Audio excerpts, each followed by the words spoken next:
bem, gente, nós vamos falar hoje sobre dinheiro, né? Será que é uma bênção ou uma maldição? Se é uma bênção, quer dizer que veio de Deus. Se é uma maldição, é que veio de Deus também? Ou nós que estamos transformando a bênção em maldição?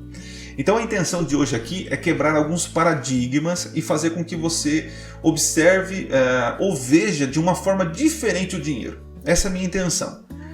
Existem vários, e quando eu falo vários, eu estou falando com muita ênfase. Existem vários textos na Bíblia falando sobre dinheiro. Tem muitos textos mesmo, né? E nós adventistas, nós somos privilegiados porque nós temos aí uma profetisa, né? Ellen White fala muito sobre administração eficaz. Então eu sugiro para você ler esse livro sobre administração do lar e também das finanças, tá? Existem outros livros. Eu recentemente comprei esse livro aqui, do Augusto Nicodemos, né? Ele não é adventista, mas é um pastor, um homem de Deus, né? Presbiteriano. Ele tem algumas divergências da nossa doutrina, mas esse assunto que ele escreveu sobre finança é excelente, né? O que ele trata aqui, ele trata realmente o valor do dinheiro, a administração, fala sobre dízimo, ofertas, né? E hoje eu não queria ficar apenas nessa questão do que fazer com o dinheiro, dízimo, oferta, eu não quero fazer isso. Então nós vamos ler um texto que de alguma forma abrange toda a nossa conversa aqui, e aí nós vamos fazer algumas considerações. E nessas considerações eu gostaria que você repensasse a sua maneira de ver o dinheiro, né? E também eu gostaria que você começasse a se questionar como você usa o seu dinheiro. Entende? Tá bom? Então vamos lá para o primeiro texto que eu vou ler para vocês aqui. Deixa eu trocar aqui a minha tela. Lá vai. Opa, tá aí na tela. Deuteronômio, capítulo 8. Nós vamos ler o verso 18. Olha que interessante. Diz assim, ó, antes... vamos ver o 17 aqui, ó. Não digas, pois, no teu coração, a minha força e o meu poder do meu braço me adquiriram essas riquezas, né? Então, Moisés está dizendo assim, para a gente não dizer que foi as nossas forças, a nossa sabedoria, a nossa astúcia que nos trouxe as riquezas, né? Olha o que ele diz. Antes te lembrarás do Senhor teu Deus, porque é Ele o que te dá força para adquirir as riquezas, para confirmar a sua aliança, que sob juramento prometeu aos teus pais, como hoje se vê. Então aqui, Moisés ele parte de um princípio muito interessante, né? A gente fala assim, mas eu me esforcei, eu trabalhei, eu dei duro para ter essa riqueza, né? Então eu sou merecedor. Ok, merecedor é uma coisa, agora dizer que foi pela sua astúcia, aí de alguma forma tirar a soberania de Deus. Porque foi Deus que te deu saúde. Sem saúde você não teria conseguido. Foi Deus que te criou oportunidades. Foi Deus que deu sabedoria. Foi Deus que deu discernimento. Foi Deus que deu, enfim, tudo para que você conseguisse tudo. Ok? Então você que é cristão, evangélico, adventista, né? Você tem que entender que tudo que você tem é de Deus. Então essa é a primeira questão que nós temos que ver isso, tá? Ver hoje. A forma correta de ver o dinheiro. Então o primeiro ponto aqui que você precisa entender. Tudo, inclusive o dinheiro, é de Deus. Tudo. E quando a gente fala tudo, a gente tem que englobar tudo, né? Desde o nosso ser, né, para as coisas materiais. Tudo é de Deus. Então nós temos que entender que nós somos apenas administradores dos bens de Deus. Então quando você estiver comprando algo, vendendo algo, cuidando de algo material, entenda que você é apenas um administrador dos recursos de Deus. Tudo pertence a Deus. E quando isso é claro e latente em nós, isso faz com que a gente se desprenda das coisas, mas tenha uma certa responsabilidade. Por exemplo, né? Vamos supor, eu tenho uma bicicleta. Eu estou andando de bicicleta, eu tenho a minha bicicleta quebrou. E agora eu precisava ir em tal lugar como que eu faço? Eu vou no vizinho, o vizinho tem uma bicicleta. Ele fala, pode usar a minha bicicleta. Com a minha bicicleta, eu empino, eu passo nos buracos. A minha bicicleta é minha, eu faço o que eu quero, né? Eu assumo a responsabilidade, é minha, entende? Mas agora quando eu estou com a bicicleta do vizinho, eu falo, opa, eu já não vou passar nos buracos, eu não vou empinar a bicicleta. Entende? É um exemplo um pouquinho meio bobo, mas nos ajuda a entender de que quando nós estamos com coisas dos outros, isso exige uma certa responsabilidade. Então o dinheiro que você tem aí no final do mês, o dinheiro que você adquiriu, ele é de Deus. Então você precisa ter muito mais responsabilidade. Ok? E quando você entende que ele é de Deus, você tem que mudar a sua forma a sua perspectiva de como ganhar. Se o dinheiro é relacionado a Deus, então eu não ganho dinheiro de qualquer maneira, né? Veja, ganhar dinheiro, a Bíblia é muito clara, fala que do suor do nosso rosto a gente ia ganhar o pão e tal. Então a Bíblia dá muito ênfase no trabalho. Tudo aquilo que eu trabalho, digno é o trabalhador do seu salário, né? Então assim, existem meios de ganhar dinheiro.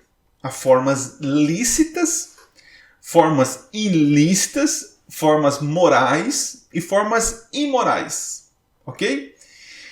Então nós cristãos, nós tentamos ao máximo conciliar as duas coisas. Quais são as duas coisas, né? As coisas lícitas e as coisas morais. Tá? Vou dar um exemplo aqui de coisas lícitas e morais. Eu sou um vendedor, eu vendo produtos, vendo a um preço justo, entrego um bom produto, então estou vendendo, pagando meus impostos e adquirindo lucro vendendo aqueles produtos. Então isso é... E que tipo de produto você vende, Adriano? Eu vendo produtos de alimentos perecíveis. Então agora vou complicar um pouquinho. Eu sou um vendedor, pago os meus tributos, meus impostos, porém eu vendo bebida alcoólica. Opa, é lícito vender bebida alcoólica? É lícito. Mas é moral vender bebida alcoólica? Você está entendendo? Então, assim, nós temos que ganhar nosso dinheiro entendendo que nós estamos atendendo outras pessoas e que o dinheiro vem de Deus. Então, se ele vem de Deus, ele tem que vir de uma via correta, através de coisas lícitas e coisas morais. Entendeu? Então, nem tudo que a gente ganha dinheiro é lícito e moral. E nós temos que procurar ganhar dinheiro de forma lícita e moral. Entenderam? Então aqui tem um leque muito grande para a gente falar, tá? Mas esse é um princípio.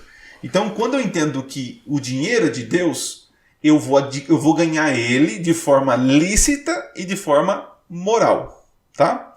Não ilícito e não imoral. Tá? Outra coisa que nós temos que entender: se o dinheiro é de Deus e eu administro, então eu tenho que também ser responsável em como gastar, como ganho e como gasto. Aí você precisa questionar as coisas que você tem comprado ultimamente. O que você tem gastado dinheiro? Aquilo que você gasta é algo bom para a sua saúde, para o seu intelecto, é bom para a sua família, é algo moral, né? Ou é imoral que você tem gastado o seu dinheiro? Você tem gastado dinheiro em coisas ilícitas, imorais? Estão percebendo? Então, quando eu entendo que tudo é de Deus e o dinheiro é de Deus, aquele dinheiro que eu tenho na mão que não é meu, é de Deus, eu preciso ser responsável tanto para adquirir como para gastá-lo. Tá? Então veja como que você tem gasto esse dinheiro, que tipo de coisas que você tem gastado o dinheiro. Tá? Outra coisa, não só como adquirir o dinheiro, como gastar o dinheiro, mas também como guardar o dinheiro. Guardar dinheiro é bom, mas até que ponto? Por que você está poupando? Qual é o objetivo de você juntar dinheiro? Tem uma parábola, né, nos evangelhos que diz lá que o rapaz ele trabalhou, juntou um monte de riquezas, né, no caso cereais e tal, e aí era pequeno o celeiro dele, e aí ele pegou e comprou e produziu mais celeiros e juntou, e ele diz assim, agora sim, né, consegui, agora tem uma provisão para muitos anos, né? E aí vem a voz, né, o comentário, né, louco, né? Mal sabe ele que hoje lhe pedirão a alma, né? Não tem problema em juntar. O problema é que quando você junta para os seus próprios interesses, né? O problema daquela parábola é que a pessoa nem pensou em Deus e nem no próximo, só pensava nela. Então, quando você entende que tudo é de Deus, inclusive o teu dinheiro, você vai pensar muito antes como você adquire o dinheiro, como você gasta o dinheiro e como você poupa o dinheiro. Isso tem que ficar claro na tua mente. Entendeu? Muito bem, vamos prosseguir aqui. Ter dinheiro não é pecado. Pecado é não saber administrar. Entendeu isso? Dinheiro é igual outro tipo de dom ou outro tipo de bênção, né? A saúde. Ter saúde, todo mundo quer ter saúde. Mas quando Deus te dá saúde e você destrói a saúde que Deus te deu, é pecado. Você está se matando. Mesma coisa, o dinheiro ele é um dom. Ele é uma ferramenta que Deus nos dá para nos abençoar e abençoar os outros. Então, ter dinheiro não é o problema e não é pecado. O problema é não saber administrar o dinheiro. É gastar onde não deve. É deixar de dar, é deixar de gastar onde deve. Entende? É adquirir de forma ilícita e imoral. Isso é pecado. Ok? O que mais aqui podemos falar? Quando o dinheiro passa a ser a solução para a sua vida e seus problemas, é porque ele se tornou um ídolo. E veja, nós estamos vivendo num momento muito consumista. A sociedade é consumista, né? E todo mundo acha que a solução para todos os problemas nossos é dinheiro. Tem pessoas que dizem o seguinte, que dinheiro não traz felicidade, mas manda buscar. Então a gente precisa, nós como cristãos precisamos rever isso daí. Porque não é pecado ter dinheiro, mas é pecado amar o dinheiro. Porque veja, quando eu amo alguém, quando eu amo a Deus, eu me entrego para essa pessoa, eu me entrego para Deus. Quando eu amo dinheiro, eu me entrego para o dinheiro. Minha vida é em prol do dinheiro. Ele é a solução para mim. E nós temos que entender que, como cristãos, a solução para os nossos problemas vem de Deus e não do dinheiro. Então você que está me assistindo e talvez esteja endividado, esteja aí passando por dificuldades e achando que a solução é você ter o dinheiro para pagar tal conta, eu quero te convidar a repensar isso. Porque para Deus, falta de dinheiro não é problema. Deus pode fazer assim, e te dar dinheiro. Então, a solução para os teus problemas é se render totalmente a Deus, e Deus, na sua infinita misericórdia, vai te dar sabedoria, saúde, trabalho, oportunidades para você, então, quitar as suas dívidas. Ok? Isso é muito importante. Muito bem. Outra coisa que você precisa ter em mente, né? Que o dinheiro ele serve para suprir as nossas necessidades e comodidades. Então, como eu falei, o dinheiro é apenas uma ferramenta que Deus nos entrega para que a gente consiga suprir as nossas necessidades e também ao próximo. Entende? Isso é muito importante. Então, veja o dinheiro como apenas um instrumento de bênção. Ele não pode ser a bênção em si, mas ele é um instrumento para levar bênção. E por último, e a gente precisa entender essa questão. Eu estou falando, a primeira parte aqui é na forma como você vê o dinheiro, tá? E no sexto ponto aqui, eu separei aqui, o dinheiro ele serve, claro, para suprir nossas necessidades e também para abençoar outras pessoas. Mas Deus providenciou o dinheiro para nós, né, para realizar a sua obra. E isso é uma coisa que tem que ficar muito latente em nossa mente. Deus deu recursos à sua igreja, a nós, para que a gente também participasse da pregação do Evangelho. E nós não temos assim levado a sério essa questão. Você já parou para pensar de que no teu salário já está uma provisão que Deus deu para você contribuir para o Evangelho? Você já parou para pensar quando você pega o teu salário na mão lá, ou está hoje no celular, né? Você entra lá, olha na conta lá. Você já parou para pensar que entre aqueles dígitos, Deus colocou um valor especial para que você pudesse contribuir para o Evangelho? E quando você não contribui para a pregação do Evangelho, quando você não contribui para os planos de Deus, isto, em outras palavras, é o quê? É roubo. E tem muitas pessoas que vão se perder, não é porque não devolvem dízimo e não dão oferta. É porque são mesquinhos. É porque não colocaram Deus em primeiro lugar. Porque não entenderam que Ele é dono de tudo e querem tomar para si as bênçãos de Deus. Interessante, quando Deus chama Abraão, Ele chama Abraão para ser bênção às nações. Quando Deus chama Israel, Ele chama Israel para Israel ser bênção às outras nações. A bênção nunca era em si para a pessoa, mas era para através da pessoa, abençoar outros. Quando Deus te deu um trabalho, quando Deus te abençoou com um salário, Ele quer que você não retenha as bênçãos e passe para outros. Tá?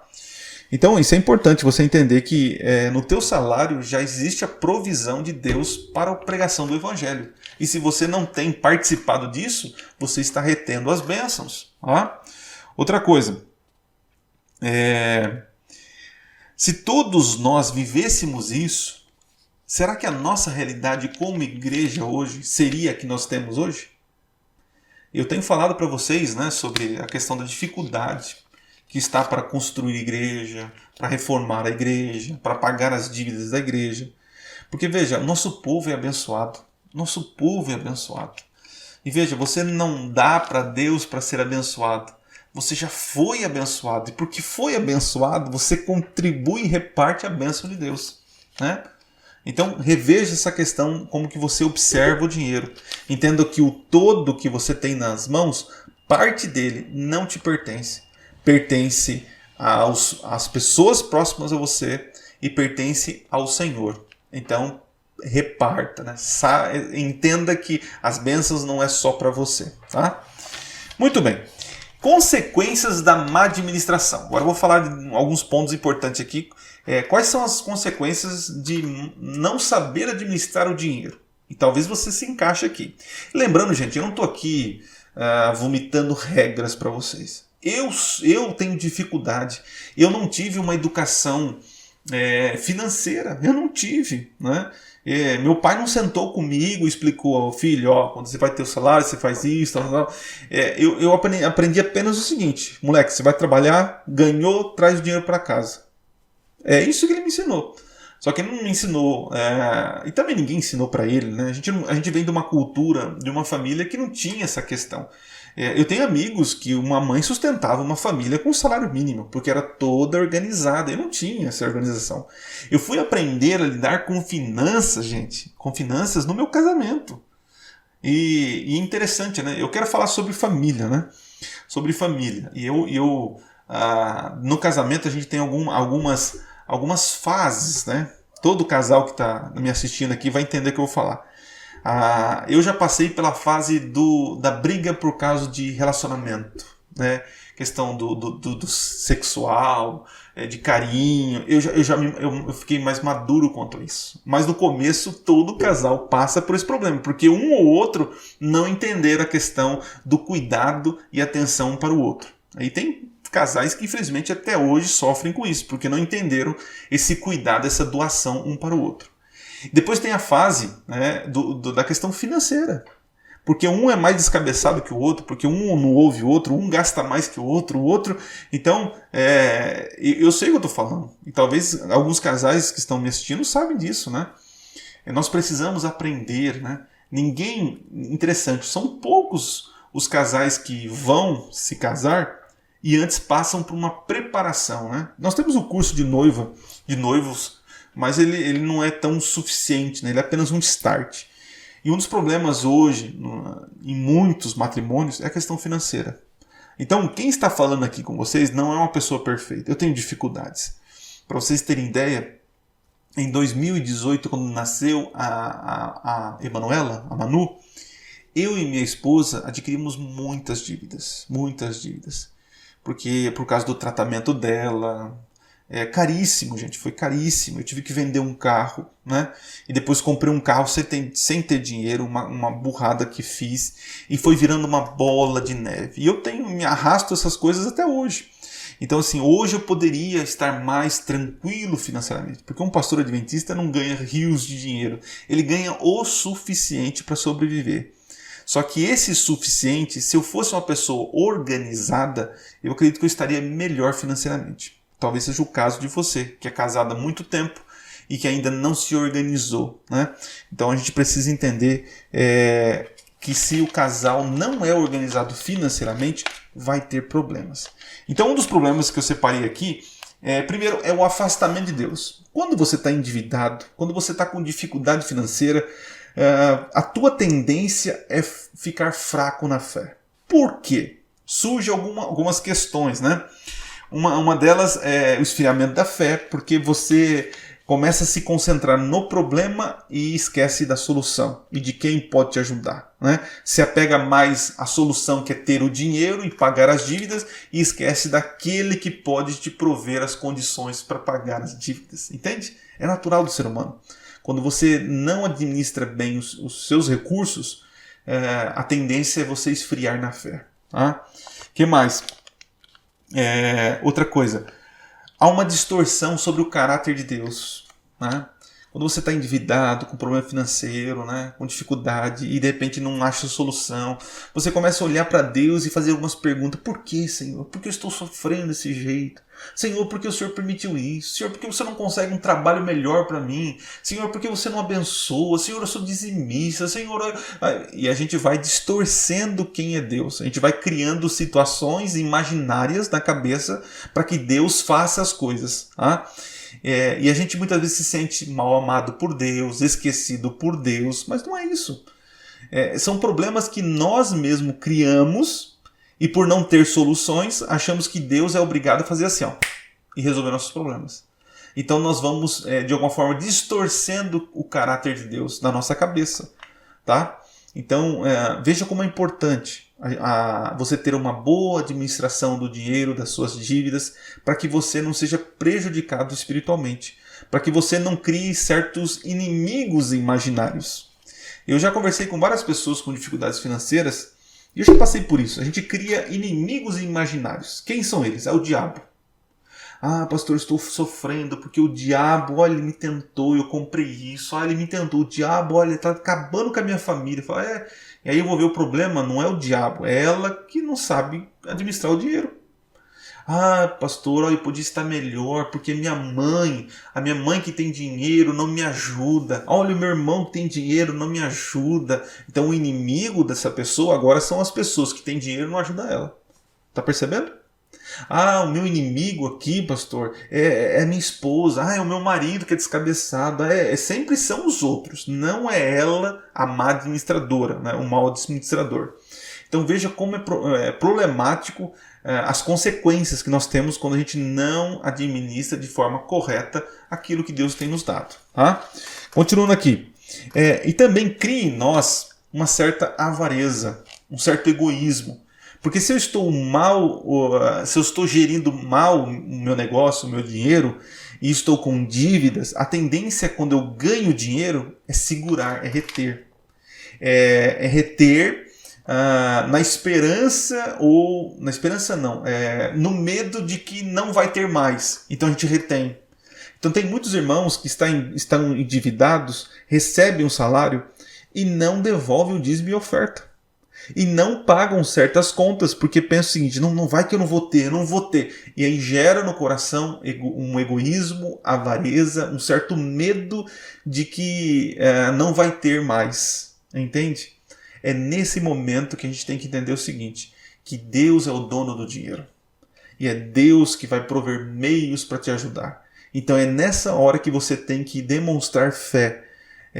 E também gratidão. Lembra que eu falei para vocês?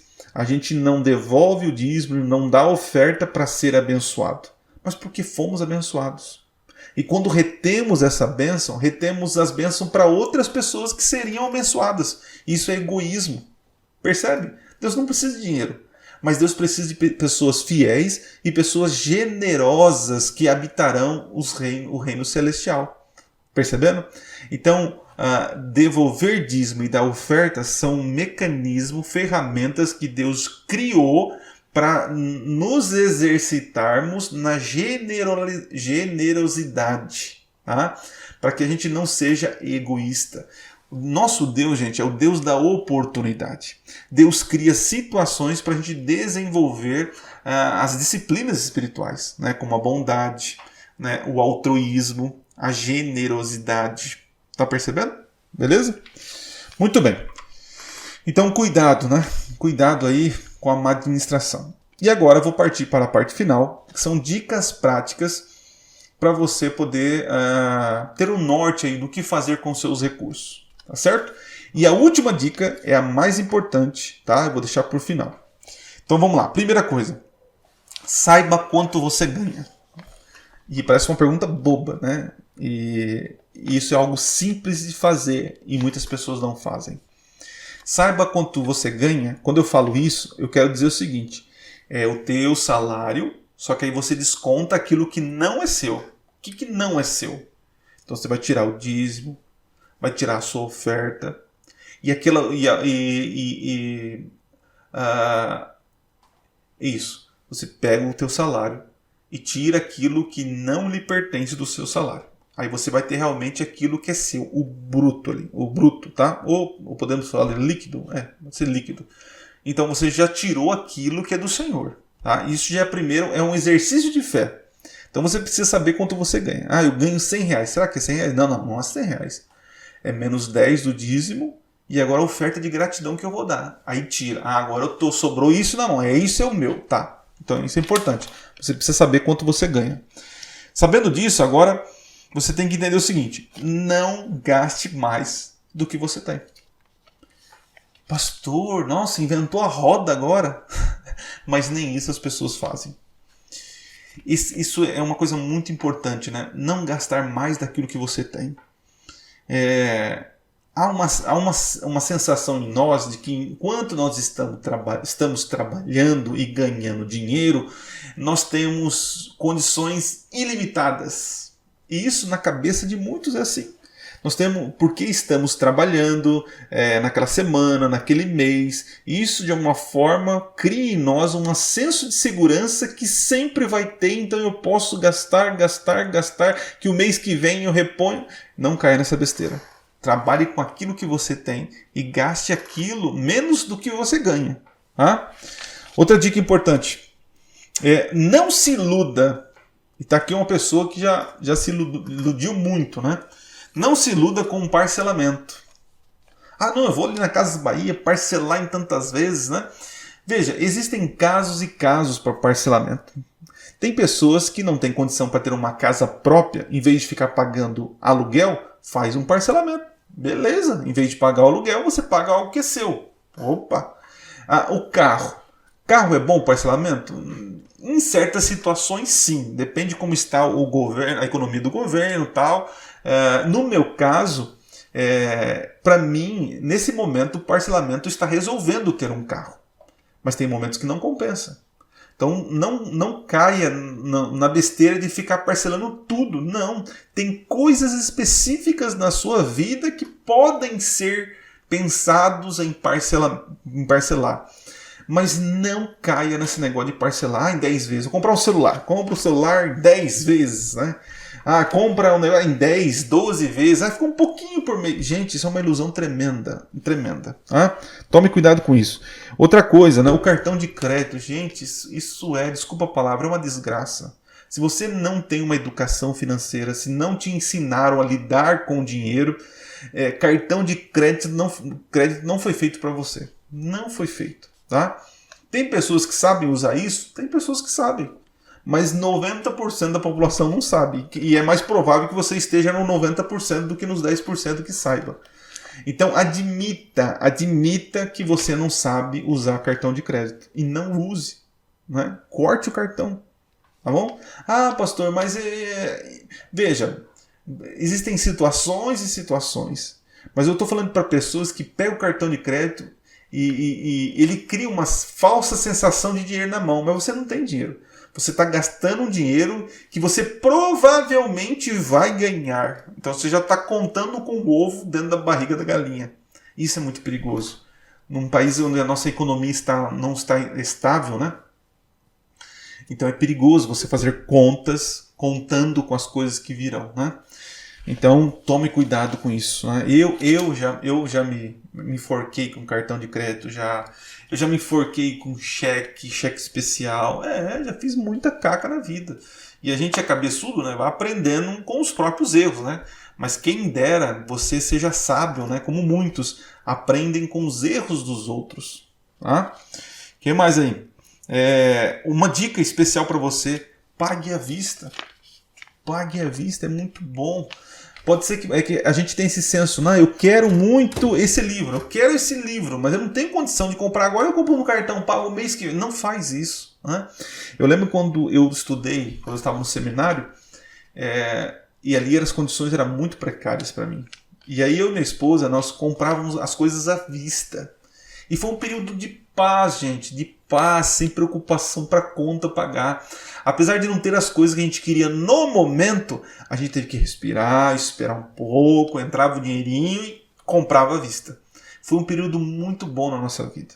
Quando a gente entrou no ministério, a gente foi empurrado da classe C para, quem sabe, a classe B, né? E aí a gente foi querer viver uma vida que não era a nossa.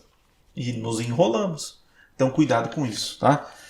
Se for dar uma dica importante para você aqui, essa aqui: pague à vista as coisas, tá bom? Junte o dinheirinho, vai lá, negocie com a pessoa e compre à vista. Sai desse negócio de parcelamento, pagar depois, fazer fiado. Crente que fica fazendo fiado, crente caloteiro, querido, isso é inconcebível para nós, tá bom? Pague as suas contas, pague para as suas contas, tá bom? Faça de tudo para pagar as suas dívidas, tá? Outra coisa, aprenda a poupar, a fazer uma reserva, tá? E isso, gente, não acontece do dia para a noite. Mas já comece a alimentar no teu coração planejamento de poupar.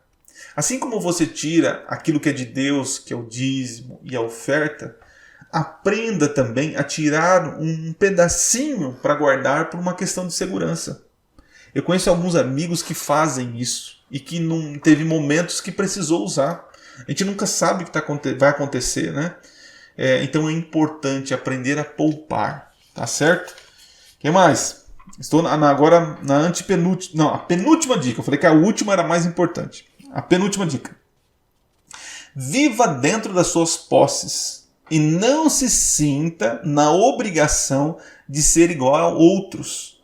Contente-se com o que você tem. Eu tenho um celular, mas saiu fora da moda. É o que você pode ter? Então tenha isso. Vocês viram até esse tempo atrás, eu estava usando uma câmera, não tinha um microfone e tal. E aí as pessoas falam assim: o pastor está exibido. Não, gente, a gente vai poupando, a gente vai devagarzinho, a gente vai conseguindo. As pessoas olham os livros, o pastor tem livros. Aí. Gente, são anos, eu estou quase 10 anos no ministério. Entendeu? Então, assim, as coisas não acontecem da noite para o dia. Tá? Então, saiba esperar. Tenha calma, né? Às vezes você quer comprar uma coisa hoje, né? Tá tão afobado, mas se você tiver calma, quem sabe o mês que vem já tá mais barato ainda, fica melhor para você comprar, tá? Eu percebo assim que muitas coisas que eu fiz errado na minha vida foi a questão da afobado para ter naquele momento, eu quero agora. E isso, gente, é só uma questão de momento. A gente respira, ora ao Papai do Céu, fala assim: acalma meu coração. Se for para ter isso, então eu vou conseguir, mas num tempo certo. Tá? E a última dica importante é o seguinte: se tudo isso que eu falei para você tem dificuldade, então olha só. Primeiro, ore a Deus e procure ajuda. Procure uma pessoa mais experiente que você, uma pessoa de confiança. Abra o sigilo bancário seu, as suas dívidas. Eu já fiz isso. Foi muito bom para mim, muito bom mesmo. Chega uma amiga de confiança, amigão, eu preciso da tua ajuda. Eu vejo que você tem sabedoria para lidar com o dinheiro, eu não tenho. Eu, infelizmente, eu tô errando em algumas coisas aqui e às vezes eu não consigo nem enxergar os meus erros. Você pode me ajudar? E aí senta com a pessoa vai pegar uma tabelinha, uma planilha, vai colocar lá, tal, seus gastos de cartão, seu cheque especial, seus parcelamentos, o que você ganha, como que você tá, tal. E vai fazer aí, vai organizar a sua vida. Para quem nunca fez isso, parece que é um bicho do apocalipse, 7 cabeças lá, né? Mas depois que você faz, se organiza, isso vai tirando um peso e você começa a ver uma luz no final do túnel. É muito libertador. Tá? Então ore a Deus, seja sincero: Senhor, eu sou um desastre para organizar as finanças. Tem marido que é um desastre na organização e que ele poderia muito bem falar assim: amor, tá aqui o salário, faz você, organiza você, administra você. Não tem mal nenhum a mulher administrar. Eu já entendi que a melhor administradora aqui do lar não sou eu, é minha esposa. É minha esposa. Tem coisas que ela faz com primazia e tem coisas que eu faço com primazia. E a gente tem que entender isso. Quem é melhor para organizar a administração financeira do lar? Os dois são bons? Legal. O marido é? Então o marido que tome conta. É a mulher? Não tem problema nenhum, que a mulher tome conta. Então, querido, ora a Deus. Peça perdão a Deus pela sua falta de vontade de procurar ajuda, né, porque é um pecado, né, a procrastinação. E peça para Deus: Senhor, mostre alguém que possa me ajudar. Encaminhe alguém que possa me ajudar a administrar isso. E eu tenho certeza, querido, Deus vai ouvir a tua oração. E Deus vai colocar pessoas no teu caminho. E vai ser nessa hora que você, com humildade, vai expor seus problemas. E essa pessoa vai te ajudar. Então confie no Senhor, né? Ore, entrega para o Senhor e tenho certeza que Deus vai te ajudar. E eu quero terminar lendo um texto importante. Deixa eu colocar aqui na tela para você. Que é muito, muito importante. É Mateus, capítulo 6, tá aqui na tela, verso 20. Diz assim, mas juntai para vós outros tesouros no céu. Que outros tesouros no céu? Onde a traça nem a ferrugem corrói, nem os ladrões não escavam nem roubam. Porque onde está o teu coração, aí está também o teu... Porque onde está o teu tesouro, aí está também o teu coração. Aqui esse texto é muito interessante, que diz o seguinte: nós não devemos juntar tesouros aqui na terra, mas juntar no céu. Que tesouros são esses que eu vou juntar no céu? Como é isso? Esses tesouros são pessoas salvas pelo Evangelho. Salvas porque você foi abençoado por Deus, quer seja pelo Evangelho, a palavra, saúde, riquezas, e através de você contribuiu para a pregação do Evangelho e pessoas foram salvas, e esses tesouros estarão lá no céu conosco. Né? E isso mostra muito bem aonde está o nosso tesouro, né? Está também o nosso coração. Que o seu coração esteja realmente nas coisas de Deus. Que você entenda que você é apenas um administrador, que tudo vem de Deus. E que a partir de hoje eu preciso ter mais responsabilidade pelaquilo que Deus me dá. E aquilo que Deus me deu, eu vou, pela graça de Deus, saber administrar e também saber contribuir tanto para o reino de Deus e tanto para outras pessoas. Que as bênçãos de Deus não sejam apenas para você, mas que seja através de você que abençoe outras pessoas. E assim você terá tesouros no céu, né, onde diz aí que a traça não corrói, não tem ferrugem, não tem impostos, não tem inflação. E lá realmente o tesouro vai ser para a eternidade. Tá? Deus abençoe você. Deus te dê sabedoria como administrar o teu lar e o dinheiro. Isso é uma disciplina espiritual. A Bíblia fala muito sobre dinheiro. Jesus falou muito sobre dinheiro. Porque o dinheiro, o amor ao dinheiro, ele traz consequências terríveis. E não saber administrar essa bênção que Deus nos dá, transforma isso numa maldição para a nossa vida. Que Deus te liberte dessa maldição e que você realmente usufrua dessa bênção de Deus. Então, vamos orar? Para que Deus então nos ajude. Pai querido, em Tuas mãos queremos nos colocar, entendendo que o Senhor é Deus de tudo, inclusive do meu coração, da minha família, das minhas posses. Me ajude a ter responsabilidade pelaquilo que o Senhor tem me dado e me ajude a fazer o melhor com aquilo que o Senhor tem me dado. Desenvolva em mim, Pai, um caráter altruísta, um caráter generoso, um caráter responsável pelas Tuas bênçãos. Eu quero nesse momento também orar, Pai, para lares que nesse momento enfrentam dificuldades financeiras. Por N motivos, Pai. Alguns estão com dificuldades financeiras porque realmente não têm o trabalho. Outros têm o trabalho, mas não têm sabido o que fazer com o dinheiro e têm de alguma forma errado nos seus empreendimentos. Pai, em ambos os casos, que a Tua graça e a Tua paz esteja sobre cada um, dando o trabalho, dando a saúde para conseguir os recursos e dando sabedoria para administrar os recursos. Perdoe os nossos pecados, perdoe a nossa avareza, perdoe o nosso jeito mesquinho de lidar com Tuas bênçãos e que possamos entender que as Tuas bênçãos elas serão derramadas sobre nós para que nós então derrame sobre outras pessoas. Abra o nosso entendimento sobre esse assunto. Coloque pessoas capazes, instruídas para nos ajudar, Pai, a fazer um melhor empreendimento. Ajude-nos a fazer aquilo que é necessário, aquilo que é correto com os nossos bens que foram dados pelo Senhor. Isso lhe peço e lhe agradeço em nome de Jesus. Amém. Muito bem, gente. Nos vemos aí na próxima semana. Deus abençoe vocês. Um ótimo descanso.